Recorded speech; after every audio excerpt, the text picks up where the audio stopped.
الحمد لله الحمد لله الذي خلق الموت والحياة ليبلوكم أيكم أحسن عملا أمرنا بالتقوى ونهانا عن اتباع الهوى والصلاة والسلام على سيدنا محمد المصطفى وعلى آله وصحبه أهل الصدق والوفاء أشهد أن لا إله إلا الله الذي هو نعم الوكيل ونعم المولى وأشهد أن محمدا عبده ورسوله حبيبنا المصطفى ومن ينكره فقد ضل ضلالا بعيدا عباد الله أوصي نفسي وإياكم بتقوى الله اتقوا الله فقد فاز المتقون وقال تعالى أعوذ بالله من الشيطان الرجيم يا أيها الذين آمنوا اتقوا الله حق تقاته ولا تموتن إلا وأنتم مسلمون وبعد. Alhamdulillah, segala puja dan puji milik Allah yang maha tinggi, maha terpuji, yang dengannya kita tidak layak dipuji dan tidak kebagian pujian. Allah pemilik setiap hati, penguasa setiap jiwa, pembolak-balik segala kejadian urusan bergantung kepadanya, dan segala kejadian akan dikembalikan, dipertanggungjawabkan kepadanya, kepada Allah Jalla Jalaluh. Semoga kita semua bisa mempertanggungjawabkan sebaik-baiknya urusan kejadian kepada Allah Subhanahu wa taala, dari yang paling kecil sampai dengan amanah yang paling besar. Jamaah salat Jumat, hamba-hamba mulia pilihan Allah Jalla Jalaluh. Khatib mewanti-wanti, mengingatkan, mengevaluasi diri pribadi dan mengajak jamaah semua untuk sama-sama kita melatih hati, mendidik diri, memaksa jiwa kita untuk kian mau taat kepada Allah Subhanahu wa taala di sisa jatah usia yang masih ada, di sisa stok jatah nafas yang masih terhembus. Mudah-mudahan makin taat kepada Allah dan berupaya manfaat kepada hamba-hamba Allah. Jamaah salat Jumat, hamba-hamba mulia pilihan Allah Jalla Jalaluh. Masjid ini di dalam ruangannya adem. Mudah-mudahan seluruh penghuninya hatinya jauh lebih adem. Tadi di luar itu panas, sampai sekarang masih panas. Biarpun panas di luar, di dunia nyata, dunia kerja, sosial media, mudah-mudahan di dalam tetap adem. Seberisik apapun di luar, dunia nyata, dunia kerja, sosial media, jangan sampai kebahagiaan di dalam terusik. Segaduh apapun di luar, dunia nyata, dunia kerja, sosial media, jangan sampai apa yang di dalam hati kita menjadi keruh. Jamaah salat Jumat, hamba-hamba mulia pilihan Allah Jalla Jalaluh. Allah menganugerahkan kehidupan, juga menciptakan kematian sebagai ujian. Pun demikian dengan segala karunia yang ada di dalamnya, pun demikian dengan kesehatan dan kesempatan. Walaupun itu kita memandang, merasakan sebagai kasat mata, sebagai nikmat, sebenarnya juga di dalamnya merupakan ujian.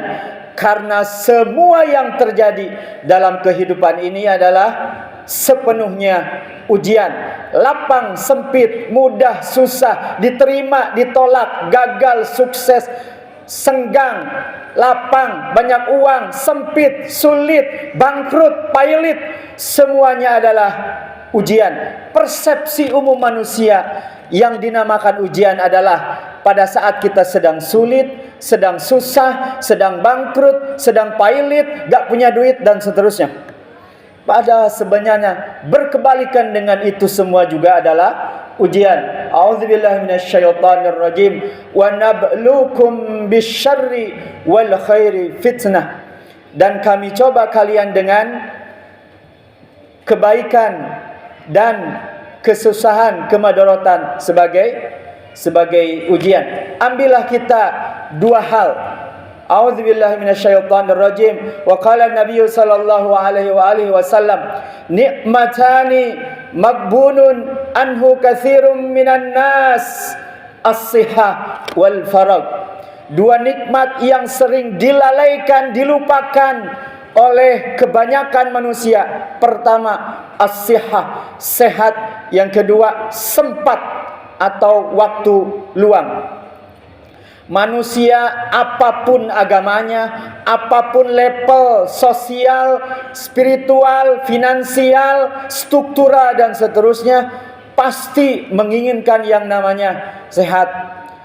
Khotib berpikir, dan kita sepakat semua, orang dikasih duit banyak tapi sakit-sakitan, pasti tidak mau. Orang dikasih jabatan tinggi tapi sakit-sakitan, pasti tidak mau. Kita menginginkan apa yang kita inginkan di dunia ini, tapi basic dasar dari semua itu adalah kita bisa menikmati semua yang kita inginkan, kita dapatkan adalah kesehatan. Jadi basic dari semua kenikmatan itu adalah kesehatan. Namun dua hal ini, sehat dan sempat, sering dilalaikan oleh kebanyakan manusia. Orang pada umumnya ingin sehat, memakan makanan yang sehat. Bagi kita tidak cukup sehat, tidak cukup baik, tidak cukup sehat. Bagi kita ada syarat mutlak yang harus dipenuhi. Karena demikian Allah Subhanahu wa taala memerintahkan, kulu washrabu halalan thayyiba. Makan minumlah yang halal dan thayyib. Jadi yang pertama, syarat mutlak yang mesti kita pegang adalah halal. Makanan yang thayyib, makanan yang baik, makanan yang sehat, berdampak kepada fisik. Yes, betul. Tapi makanan yang tidak halal bertambah kepada kesehatan fisik, juga kesehatan hati, juga kesehatan rohani. Makanan yang sehat berdampak kepada fisik, makanan yang halal berdampak kepada kesehatan fisik, juga kesehatan rohani, juga kesehatan hati. Bagi kita tidak cukup baik, tidak cukup thayyib makanannya, tapi mesti sehat secara fisiknya dan sehat secara caranya. Jamaah yang dirahmati Allah Subhanahu wa taala, jika kita hanya berfokus kepada makanan yang thayyib, yang sehat saja, maka yang sehatnya hanya fisiknya. Maka tidak heran kita temukan dalam kehidupan ada orang yang kuat, yang sehat fisiknya, tapi boleh jadi tidak sehat, tidak halal makanannya. Dia kuat futsal, dia kuat lari 10 km, dia kuat main sepeda 10 km, tapi dia tidak kuat ngangkat tangan 5 menit menyembah Allah, untuk taat, untuk salat. Karena boleh jadi yes, thayyib makanannya, sehat makanannya, tapi tidak halal secara cara mendapatkannya, sehingga fisiknya sehat, ruhaninya, imannya, hatinya bermasalah, tidak sehat. Jamaah yang dirahmati Allah Subhanahu wa taala, zahir dan batinnya harus baik, harus thayyib, harus sehat. Yang demikianlah Allah Subhanahu wa taala memerintahkan, jangankan makanan yang haram, kulu washrabu wala tusrifu, berlebih-lebihan saja tidak boleh. Karena itu diperintahkan Allah. Durian itu enak, halal misalkan, tapi kalau makan duriannya 1 ember, maka itu sudah berlebih-lebihan. Nasi itu halal secara fisik dan cara mendapatkannya, tapi kalau berlebih-lebihan sampai dia kekenyangan, sehingga dia susah bergerak, sehingga mengakibatkan kegemukan, obesitas, itu juga dilarang Allah. Yang pasti dampaknya kepada kesehatan fisiknya, juga kesehatan hatinya. Jamaah yang dirahmati Allah Subhanahu wa taala, yang kedua yang sering dilalaikan oleh manusia adalah nikmatnya sempat, nikmatnya waktu luang. Karena waktu ini sangat berharga, sampai-sampai Allah Subhanahu wa taala bersumpah atasnya, wadduha wal laili wasyamsi, dan seterusnya, wal asri, dan seterusnya. Pada saat kita sedang sibuk, kita menginginkan untuk bisa sholat tepat waktu, untuk bisa berzikir sejenak setelah sholat subuh.